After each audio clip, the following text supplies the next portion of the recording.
Messerschmitt ME 262.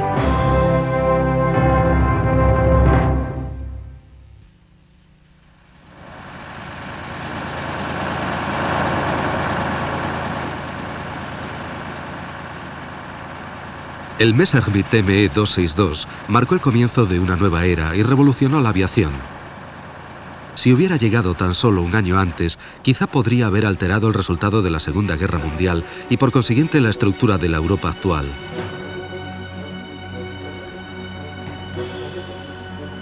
Cuando entró en combate en 1944, el caza a reacción ME 262 era con mucho el avión de combate más moderno y temible del mundo.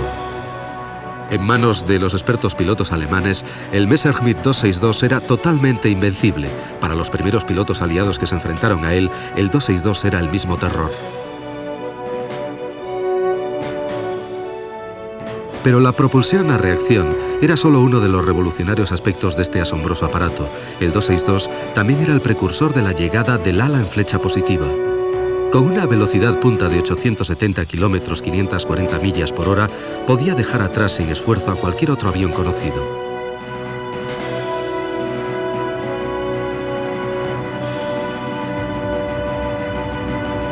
Este 262, minuciosamente restaurado del Museo Aeroespacial Cosford de la RAF, fue uno de los muchos capturados cuando los aliados avanzaron por Europa. Algunos de los adelantos introducidos en él allanaron el camino de una nueva era, la de la aviación a reacción.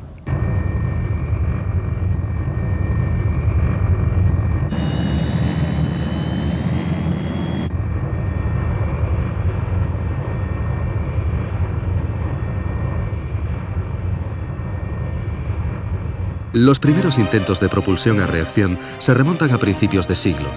El turbopropulsor de Henry Coanda de 1910 fue el precursor del uso de turbinas para generar potencia de empuje. Consistía en un rudimentario motor con una hélice soplante carenada, pero en su primer vuelo el pequeño avión se incendió y se estrelló. Después de la Primera Guerra Mundial, los turboalimentadores, como la unidad Moss de este biplano Packard, aumentaban la potencia de los motores a pistón, lo que produjo una rápida serie de nuevos récords mundiales de altitud que los libros de récords apenas daban abasto en recoger. El primer motor a reacción genuino se desarrolló en Gran Bretaña. Frustrado tras años de indiferencia gubernamental, Frank Whitley, un expiloto de la RAF, empezó con éxito el prototipo del motor a reacción W1X el 12 de abril de 1937, que silenciosamente avanzaba a una nueva era.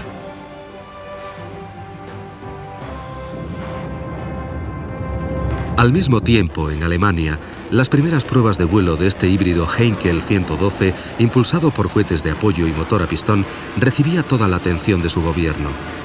El régimen nazi estaba impaciente por ver nuevos sistemas de propulsión en la práctica. 4 Heinkel 112 fueron modificados para probar el prototipo del motor cohete, pero solo uno de ellos voló con éxito. A lo largo de los años 30, los diseñadores aeronáuticos alemanes fueron esquivando las restricciones que les imponían el Tratado de Versalles.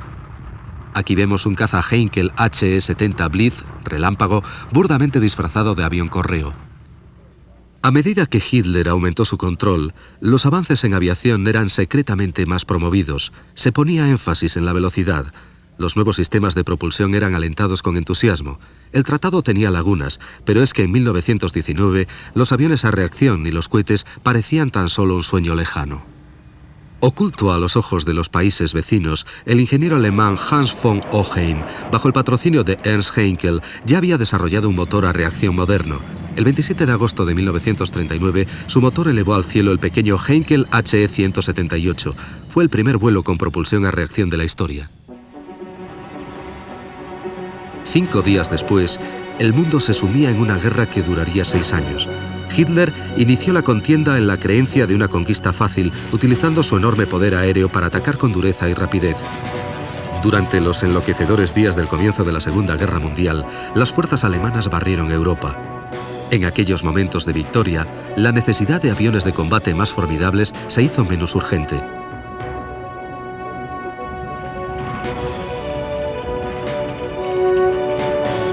A los ojos del Führer, nada podía detener el aplastante poder de la Luftwaffe. Las tropas del Reich entraban en París. Europa había sucumbido ante la voracidad nazi. No parecía haber necesidad de aviones más rápidos ni mejores. La invencibilidad de la Luftwaffe parecía incuestionable.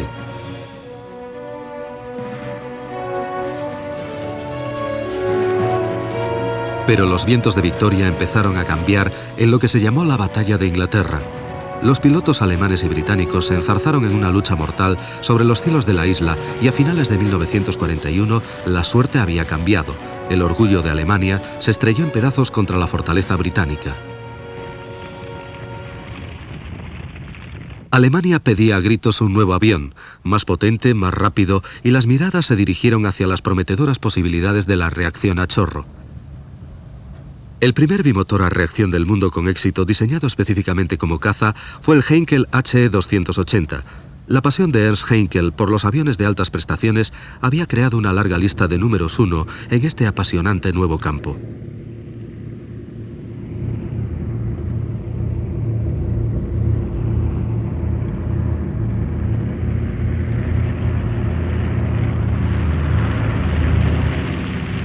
El HE-280 voló primero como planeador remolcado durante 1940. Estos vuelos sin motor tenían por objeto probar características de vuelo debido al retraso en la entrega de los motores a reacción, haciendo así de la necesidad una virtud.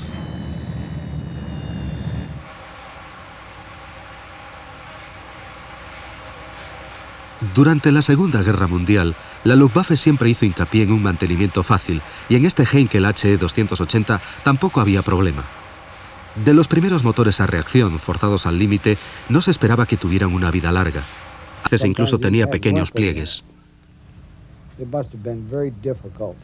Debió haber sido muy difícil para ellos conseguir el metal y los materiales necesarios para construir aquel avión. El motor no estaba muy bien hecho y estaba expuesto a fallos, debido principalmente a la baja calidad de los materiales de las piezas y a condiciones bajo las que tenían que ensamblarlas y montarlas. Messerschmitt tuvo muy en cuenta al piloto cuando diseñó el habitáculo. La visibilidad delantera era inicialmente excelente, pero con el posterior tren de aterrizaje de rueda en el morro, la visibilidad era ya inmejorable en despegues y aterrizajes. La disposición de los mandos y controles estaba bien, al igual que su distribución. Creo que en general todo fue diseñado pensando en el piloto. El mantenimiento de este caza a reacción no difería demasiado de la mayoría de los otros aviones de combate de la Segunda Guerra Mundial. Las condiciones de los aeródromos alemanes, cercanos ya al final de la guerra, eran cualquier cosa menos ideales, pero el ME-262 era tan robusto como el que más de los aviones de motor a pistón de la Luftwaffe. Sin embargo, con frecuencia, eran succionadas materias extrañas por la tobera de admisión que ponían constantemente en peligro los motores del Golondrina Swallow, haciendo obligatorio el uso de protectores en la toma de admisión.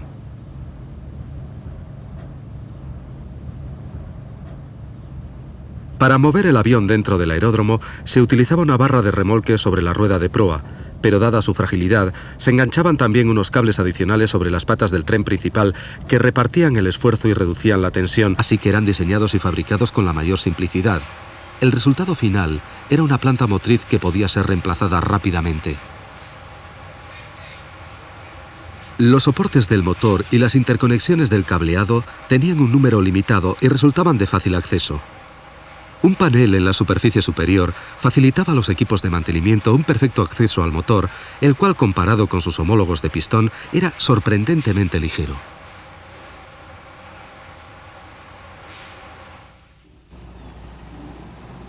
Este Heinkel presentaba una terminación superior, una aerodinámica sumamente refinada y robusta construcción. Cuando los motores del 280 funcionaban adecuadamente, era una delicia volarlo. Como a la mayoría de los primeros aviones a reacción, le faltaba potencia y su radio de acción era notoriamente corto. Voló por primera vez con dichos motores el 2 de abril de 1941. El Heinkel 280 era por aquel entonces el avión más sofisticado y avanzado del mundo.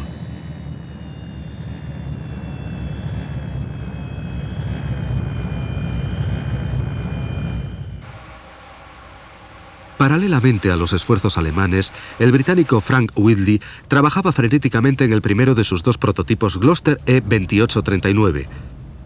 Era un avión de investigación que puso a prueba las teorías aliadas sobre la propulsión a reacción. De simple construcción, la célula fue diseñada para acomodar los motores a reacción de Whitley. En mayo de 1941, el Gloster realizó su primer vuelo como avión a reacción aliado. Pero el Heinkel 280 estaba a años luz de los aviones británicos. En una prueba de rapidez en vuelo, dejó totalmente atrás al mejor caza de hélice de la Luftwaffe. Pero pese a sus innovaciones como el asiento expulsable, problemas con el rendimiento y la autonomía, agravados por la política oficial en contra de Heinkel, cercenaron todas las posibilidades del 280 de convertirse en el primer caza a reacción operacional del mundo.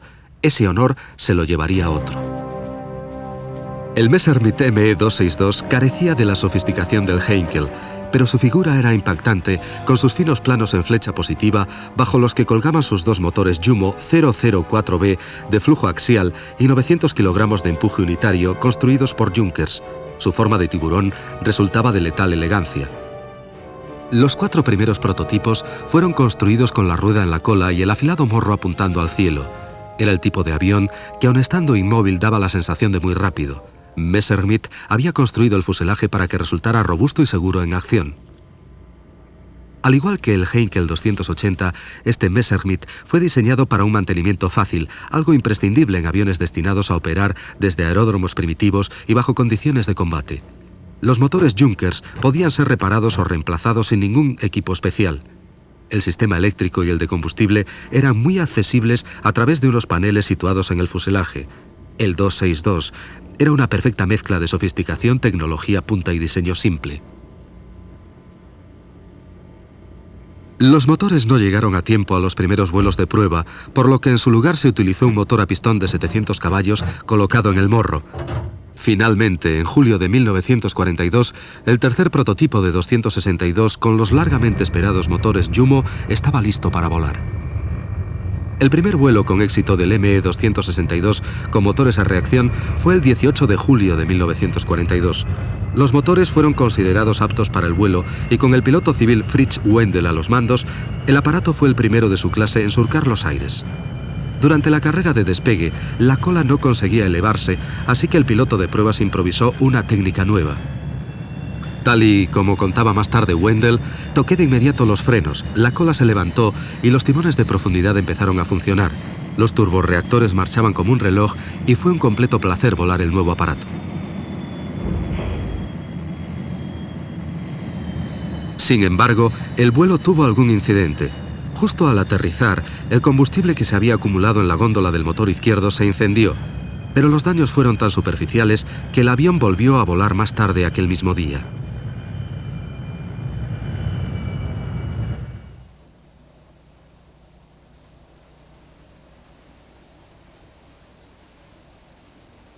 En los Estados Unidos, la carrera de los motores a reacción no había pasado desapercibida.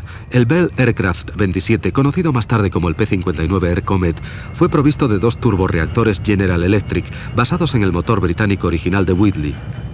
Un año después del diseño inicial, el avión estaba listo para las pruebas, siendo transportado por ferrocarril al campo de aviación del ejército Marrock Army Airfield, en el desierto de California. El 1 de octubre de 1942, con el piloto de pruebas Bob Stanley a los mandos, el XP-59 despegó en lo que fue el primer vuelo a reacción de un avión norteamericano. Desgraciadamente sus prestaciones no eran mucho mejores que las de los aviones a pistón del momento, pero a pesar de ello empezó la producción limitada del Air Comet y Bell llegó a fabricar más de 60 Air Comet. La aviación a reacción había llegado a América.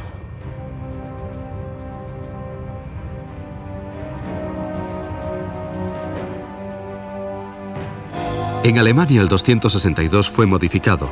Imitando a su competidor Heinkel, los diseñadores de Messerschmitt adoptaron el tren de aterrizaje con la tercera rueda bajo el morro. Con la rueda en cola se hacía muy difícil la visibilidad durante el despegue o el aterrizaje. Los planos principales impedían que el aire fluyera hacia la cola y el ángulo que tomaba el flujo de empuje hacía el despegue incluso más difícil. La rueda en el morro suprimía estos problemas, pero también demostró ser su talón de Aquiles. Un neumático de baja calidad y la endeblez de la pata le causó numerosos accidentes. De hecho, era tan débil que incluso un ligero impacto podría tener un catastrófico resultado. El tren de aterrizaje se plegaba y desplegaba hidráulicamente, aunque en los primeros 262 el tren principal era desplegado por gravedad. Para plegarlo el piloto hacía un movimiento lateral de guiñada y el aire lo cerraba. En muchos aspectos, el golondrina, Swallow, tal como se le conoció, fue una maravilla de la ingeniería alemana. Construido con facilidad por obreros relativamente poco expertos, fue un avión simple y a la vez ingenioso. Su fuselaje, a base de componentes independientes, se ensamblaba con facilidad y rapidez. Cada componente se podía separar de los planos y repararse o cambiarse en tierra sin dificultad. El morro, que contenía el tren de aterrizaje anterior y el sistema de armas del avión, también se podía desmontar individualmente como una sola pieza. Sus 4 cañones de 30 milímetros tenían percutor hidráulico y se disparaban electrónicamente. Los 2 cañones superiores disponían de 100 proyectiles cada uno y los 2 inferiores de 80. En la punta del morro, el 262 llevaba una cámara para filmar el cruel destino de sus víctimas. El Messerschmitt Me-262 entró en acción por primera vez en abril de 1944, mientras aún formaba parte del escuadrón de pruebas. 5 meses más tarde, dicho escuadrón cambió el nombre por el de Comando Novotny y fue el primer grupo de cazas a reacción operacional del mundo, siendo denominado así en honor del as del aire mayor Walter Novotny, y entró en combate el 3 de octubre de 1944. 5 días después, su primer avión fue derribado cuando un confiado piloto alemán fue sorprendido por un Mustang P-51 americano. Una vez en tierra, se colocaba una malla de alambre sobre la tobera de admisión del motor para prevenir que pudiera ingerir cuerpos extraños. Los pilotos de hélice encontraban el tradicional stick de un solo brazo con el disparador de las ametralladoras en su extremo, cómodo y tranquilizador. El personal de mantenimiento siempre revisaba el doble interruptor de seguridad de las ametralladoras. El Me-262 llevaba una combinación mortal de armamento. Las medidas de seguridad eran cruciales en tierra. Con montones de explosivos de gran poder y el volátil combustible de los aviones compartiendo el mismo entorno, los aeródromos eran un lugar peligroso de trabajo. Aquí vemos cómo un piloto indica al camión de combustible que se aparte de la línea de fuego de los cañones del 262. No es un buen sitio para aparcar.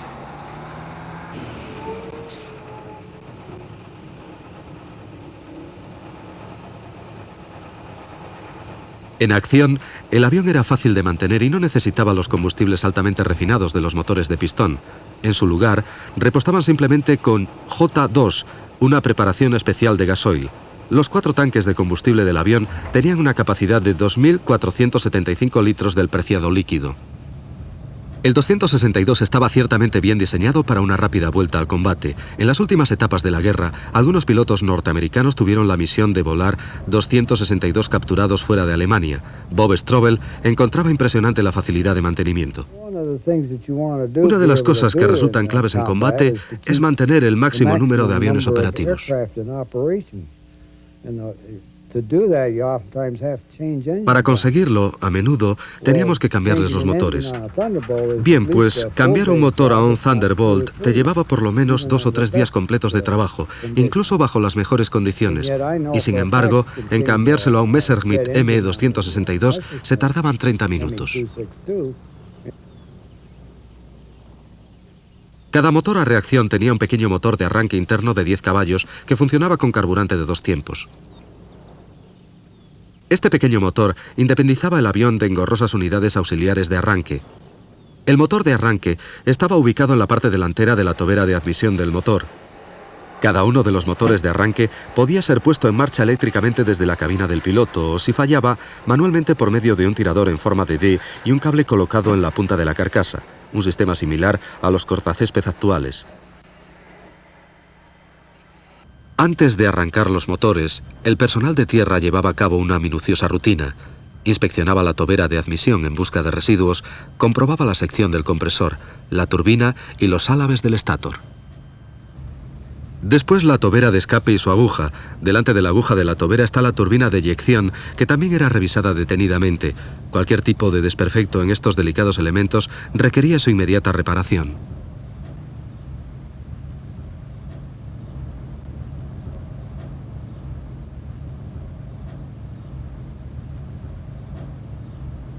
La aguja de la tobera de eyección, llamada la cebolla Onion, era una pieza esencial en los motores del golondrina Swallow. Su movimiento hacia atrás y adelante incrementaba el área de escape de gases e intensificaba la fuerza de empuje. Su recorrido máximo era de casi 18 centímetros.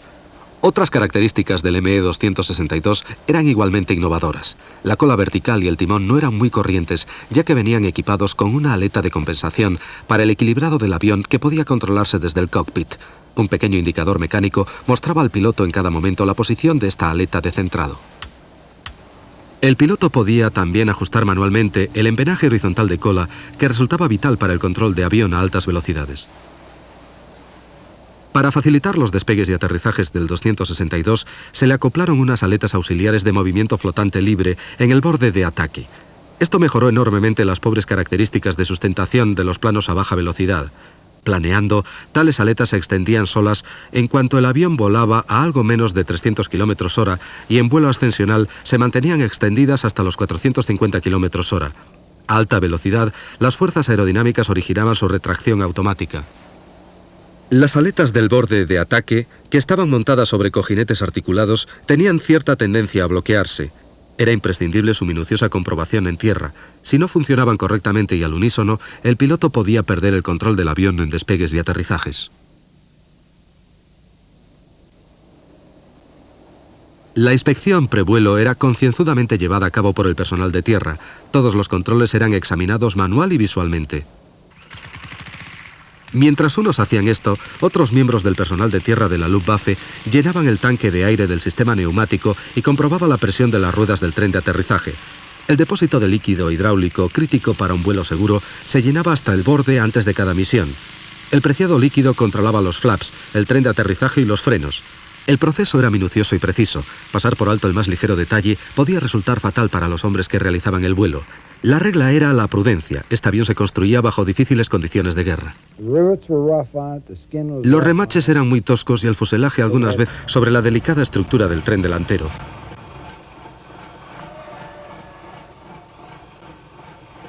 El remolque del avión lo efectuaba el Kettenkrad, un pequeño triciclo oruga con motor a gasolina que combinaba la potencia necesaria con una gran maniobrabilidad, resultando ideal para esta tarea. El Kettenkrad era capaz de operar en los terrenos más difíciles y bajo cualquier condición atmosférica.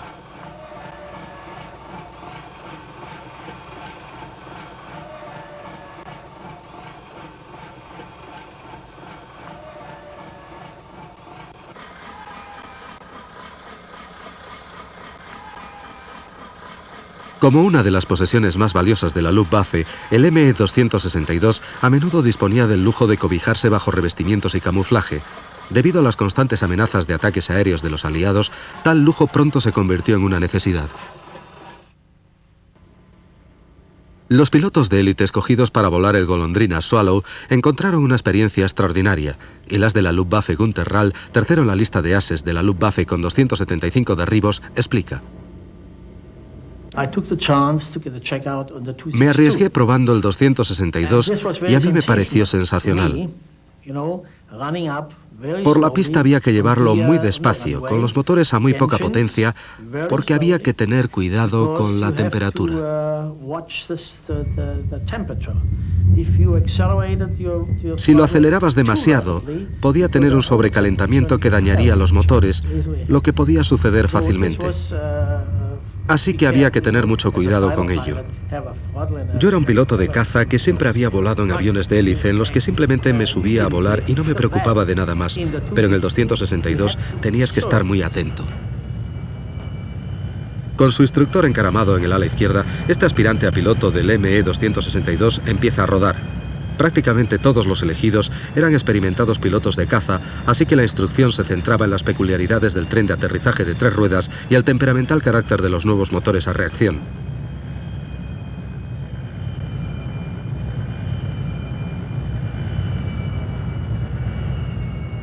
La palanca de gases del Golondrina tenía sus trucos y debía accionarse con sumo cuidado, especialmente en el encendido de los motores. Poner los motores en marcha era un complejo proceso. Primero, el pequeño motor de encendido Rydell de 2 tiempos empezaba a empujar y la turbina principal ronroneaba. Una vez se alcanzaban de 800 a 1000 revoluciones por minuto, el sistema eléctrico de ignición se ponía en marcha. A 2000 revoluciones por minuto se desconectaba el motor de encendido y a las 3000 la palanca de gases se situaba al mínimo. En funcionamiento, los motores principales producían cerca de 900 kilos de fuerza de empuje cada uno a una velocidad de turbina de 8700 revoluciones por minuto. Las versiones biplaza de entrenamiento del ME-262 no estuvieron disponibles hasta bien entrada la guerra, por lo que los pilotos del 262 debían realizar su primer vuelo en solitario, una perspectiva preocupante incluso para los más aguerridos.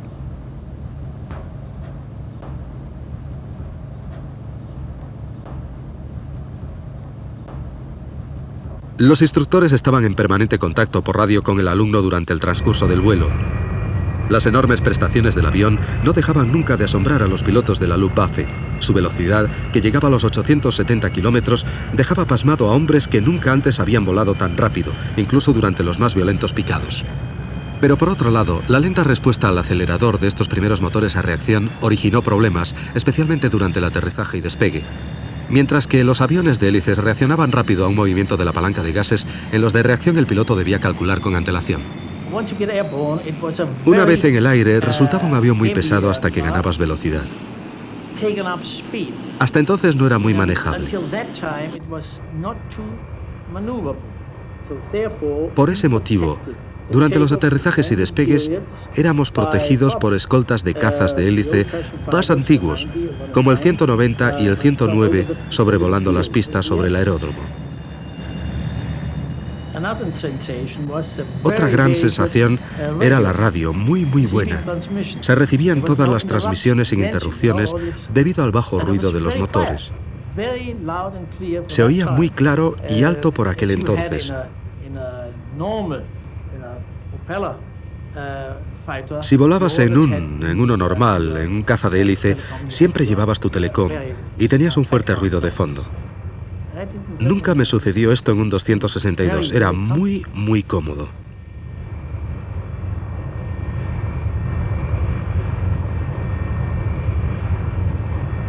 A los pilotos alemanes la velocidad del 262 les embriagaba. A 870 km/h todos quedaban fuertemente impresionados con el avión. En aquellos momentos el récord de velocidad en aparatos de hélice era de 752 km/h. El Golondrina de la Luftwaffe rompía esa marca cada vez que volaba. Por fin tenían el avión con el que soñaban que la Luftwaffe pudiera cambiar el curso de la guerra. Superados con mucho por los aliados en número de aviones y con ciudades en ruinas, Alemania esperaba que esta nueva tecnología podría reconquistar los cielos y salvar el Reich de la destrucción.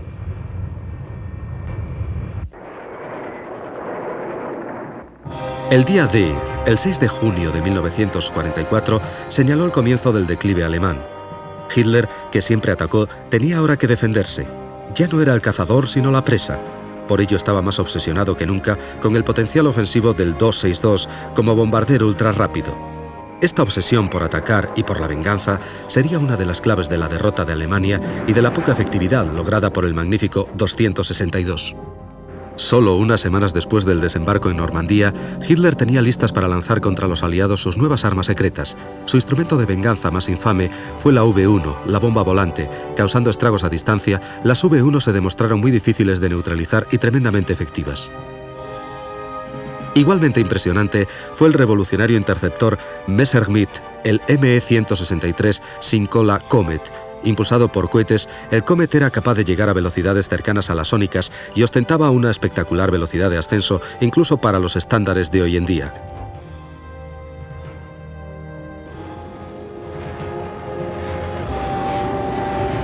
El famoso piloto de Comet, Rudi Opitz, reflexiona sobre la insistencia de Hitler en la manera de utilizar los ME-262.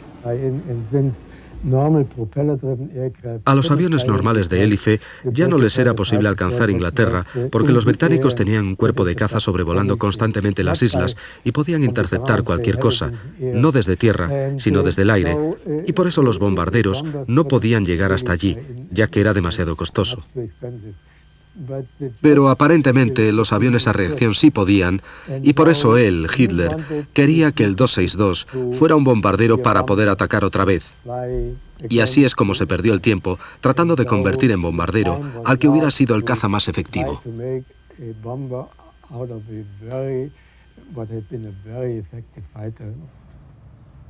El renombrado as de la Luftwaffe, Adolf Galland, fue un ardiente defensor del ME-262 como caza.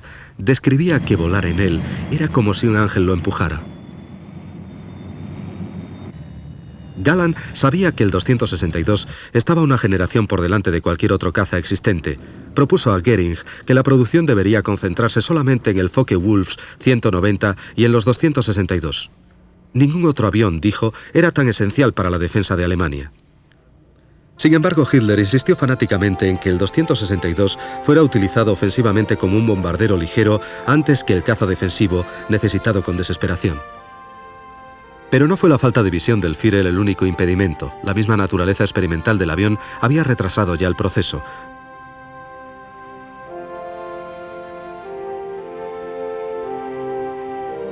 Los continuos ataques de los bombarderos aliados y las victorias terrestres de los aliados habían decidido ya el destino del Reich.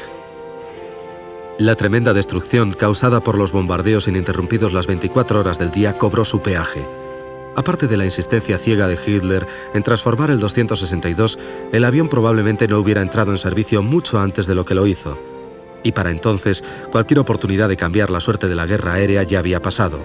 La industria alemana había sido forzada al máximo y el pueblo alemán vivía en un infierno de escombros y noches en vela.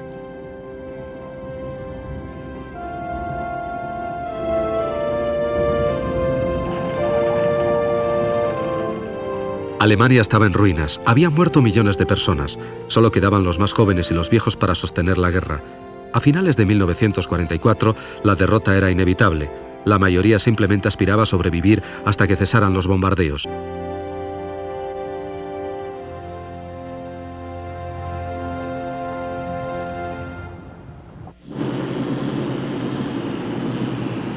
En medio de tanta locura, la producción del ME-262 se encontró inmersa en otro problema. La competencia se había presentado en forma del arado AR-234, un bombardero de ataque de corto alcance y avión de reconocimiento. El 234 era un conglomerado de parte de la tecnología más avanzada del mundo. Propulsado por los mismos motores Jumo 004, el 234 era un consumidor voraz y pronto dejó secas las ya mermadas existencias de estos motores a reacción. Se hicieron algunos esfuerzos para liberar los suministros de reactores Jumo, adaptando 4 motores BMW al arado. Irónicamente, este avión de reconocimiento se adaptaba mucho más a la idea de Hitler de bombardeo relámpago. Los problemas logísticos del 262 se convirtieron en una pesadilla. La insistencia de Hitler en convertir un caza en bombardero solo agravó el problema. Para el as de la Luftwaffe Günter Rall, el papel adecuado para el 262 estaba sumamente claro.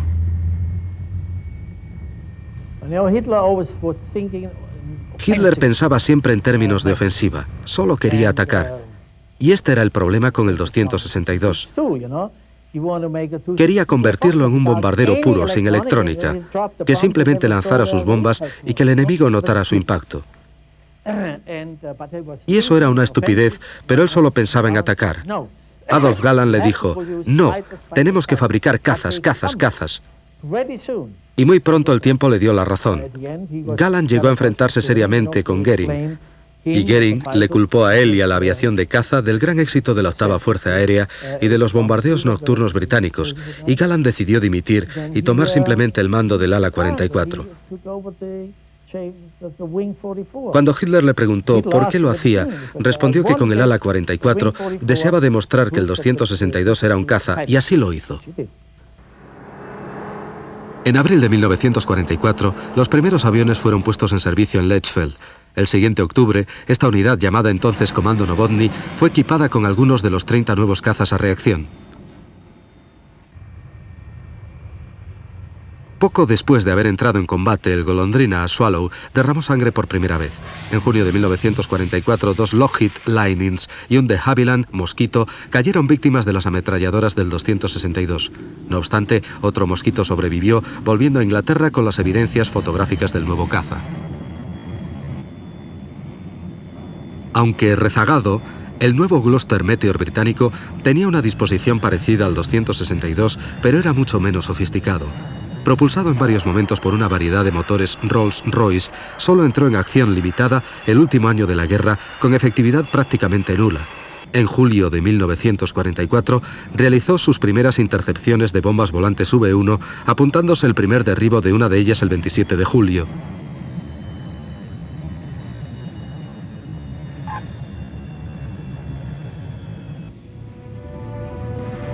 Los incesantes bombardeos aliados azotaban Alemania. A finales de 1944, Hitler por fin reconoció que la defensa aérea era apremiante. Mientras, todo tipo de historias sobre un supercaza alemán corrían por las filas aliadas. El 262 caía sobre las formaciones de bombarderos a una velocidad jamás vista y era superior a cualquier caza aliado sin excepción.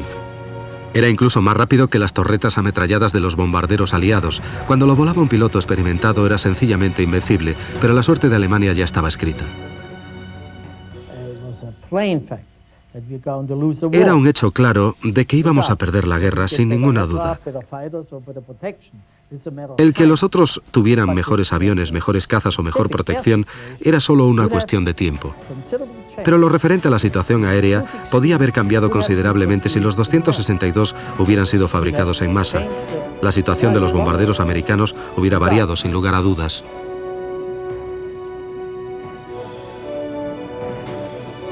Pero eran pocos y llegaron demasiado tarde. El 262 no podía cambiar la marcha de la guerra. Las fuerzas aliadas avanzaban inexorablemente. Las fábricas alemanas, sus ciudades y su población habían sido literalmente aplastadas. En acto final de la tragedia, los pilotos de la Luftwaffe, agotados y sin combustible, incendiaban sus propios aviones para no dejar nada útil a los vencedores.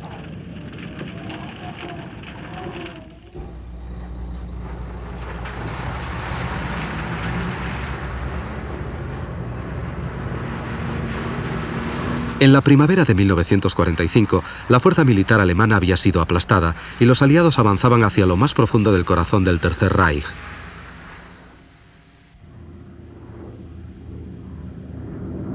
Los bombarderos y cazas aliados podían volar prácticamente sin peligro sobre el suelo de Alemania. Quedaba ya muy poco de la capacidad alemana para atacar o incluso para defenderse. Todos los días, las bombas aliadas llovían del cielo.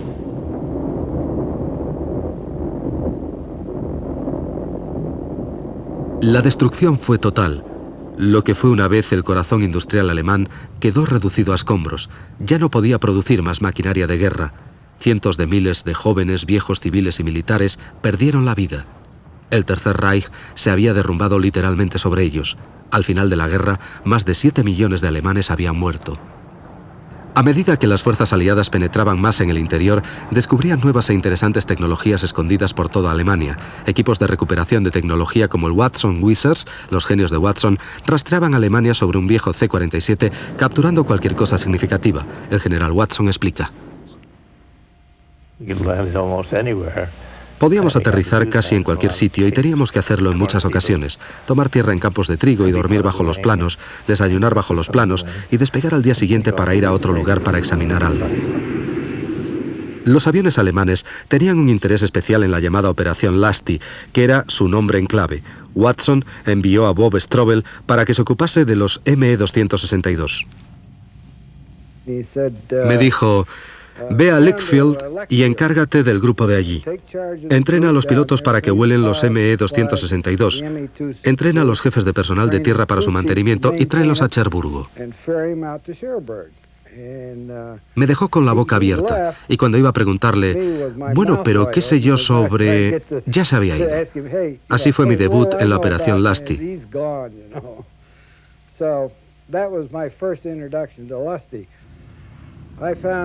Encontré unos 25 a 30 cazas a reacción en el aeródromo por todo el perímetro del campo, camuflados y en diversas condiciones. Los equipos norteamericanos trabajaron deprisa con la urgencia añadida del avance de las fuerzas soviéticas. Los alemanes capturados colaboraron para poner los 262 en estado de vuelo. Trabajamos con aquella gente y no encontramos ninguna animosidad entre ellos. Aparentemente estaban muy orgullosos del avión que habían tenido. Querían agradarnos y parecían consentir. Eran amables trabajando con nosotros y al finalizar decían que iban a intentar sacar estos aviones de aquí. Gran Bretaña también tenía prisa en explotar la nueva tecnología. El capitán Eric Brown voló los 262 para probarlos. Mucha de la tecnología de sus motores y de su armamento demostró ser sumamente avanzada. Y de hecho, hasta que logramos capturar muchos de esos aviones, estábamos totalmente aterrados de lo adelantados que estaban. Entre el extraordinario nuevo armamento descubierto estaba el misil aire-aire Rustal X-4 guiado por cable, que fue previsto para equipar al 262 tras ser probado sobre el Heinkel 111. También se descubrieron 262 mucho más mortales, incluyendo uno equipado con un enorme cañón de 50 milímetros. Su tubo sobresalía más de 2 metros por el morro del avión y pesaba tanto que tuvo que añadirse un contrapeso en la cola. La versión V9 fue destinada a la investigación del vuelo a alta velocidad. La cúpula de la cabina de esta variante del 262 fue rediseñada para ofrecer una menor resistencia aerodinámica. La versión V186 Heimachusa, defensor de la patria, equipaba un motor cohete adicional de combustible y comburente BMW para aumentar la velocidad en periodos cortos. El empuje era tal que a veces los pilotos tenían que volar con la proa levantada para no sobrepasar el número de Mach crítico. Sus despegues y trepadas eran también fulgurantes. El ME-262 de entrenamiento de 2 asientos estaba pensado para reducir la alta tasa de accidentes. Fue un hallazgo importante para la inteligencia americana. El piloto de pruebas Jack Bullens está de pie junto al Heinkel HE-162. El Volksjäger o caza del pueblo fue el último cartucho de la Luftwaffe para enviar al cielo otro avión a reacción.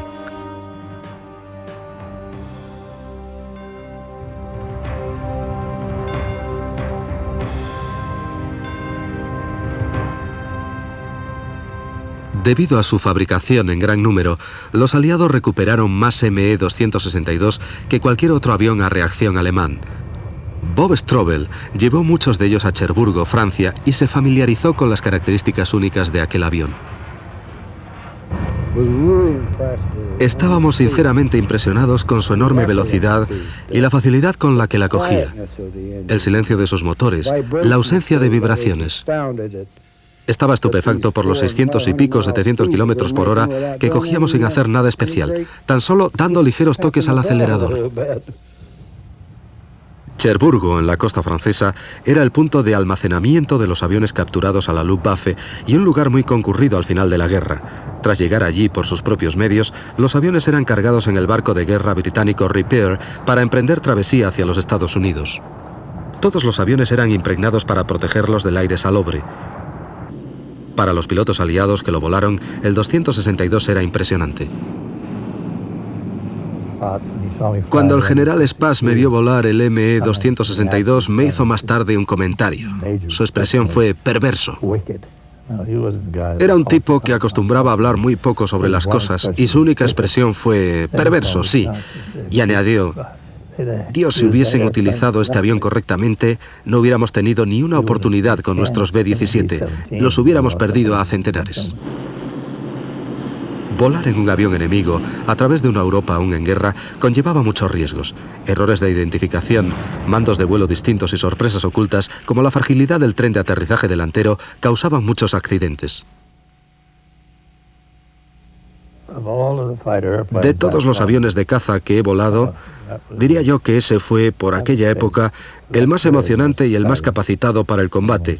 Con él podías hacer cualquier cosa. Y Watson no fue el único. Casi todos los pilotos que lo volaron ensalzaban las virtudes del primer caza reacción operativo del mundo. Cuando se elevaba al cielo y cuando todo funcionaba, el ME-262 era, sin lugar a dudas, el avión más formidable de la Segunda Guerra Mundial. Quedan pocos supervivientes del ME-262 y en buen estado de conservación aún menos. Uno de los más interesantes pertenece al Museo de Aviones Famosos cerca de Chino, en California. Históricamente significativo porque por aquel entonces su propietario era el multimillonario Howard Hughes.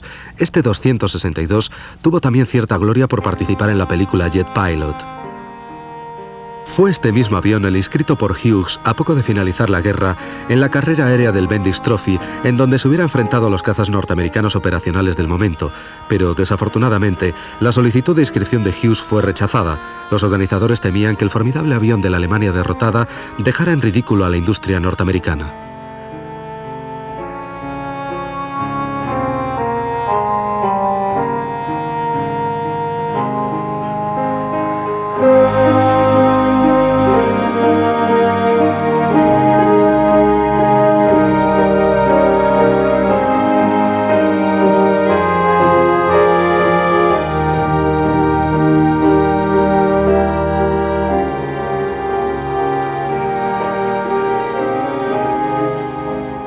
Así, el 262 de Hughes nunca llegó a medirse con el caza transónico F-86 Sabre Jet, fabricado por North American, en aquel entonces lo más avanzado de la época. El Sabre había basado la tecnología de sus alas en las de flecha totalmente positiva que Messerschmitt había diseñado en 1942 para un nuevo 262 y que nunca llegaron a ponerse en práctica en Alemania. Sin embargo, los planes de aquel diseño innovador se hicieron realidad en Estados Unidos, convirtiendo lo que probablemente hubiera sido un mediocre interceptor a reacción en un verdadero y gran avión transónico. Nacido durante los peores momentos de la tragedia alemana, el Messerschmitt 262 fue el logro supremo de la Luftwaffe y con mucho el mejor avión de su tiempo, y aunque nacido de la agresión, el 262 será siempre recordado como el que abrió el camino definitivo de una nueva era de la aviación, la propulsión a reacción.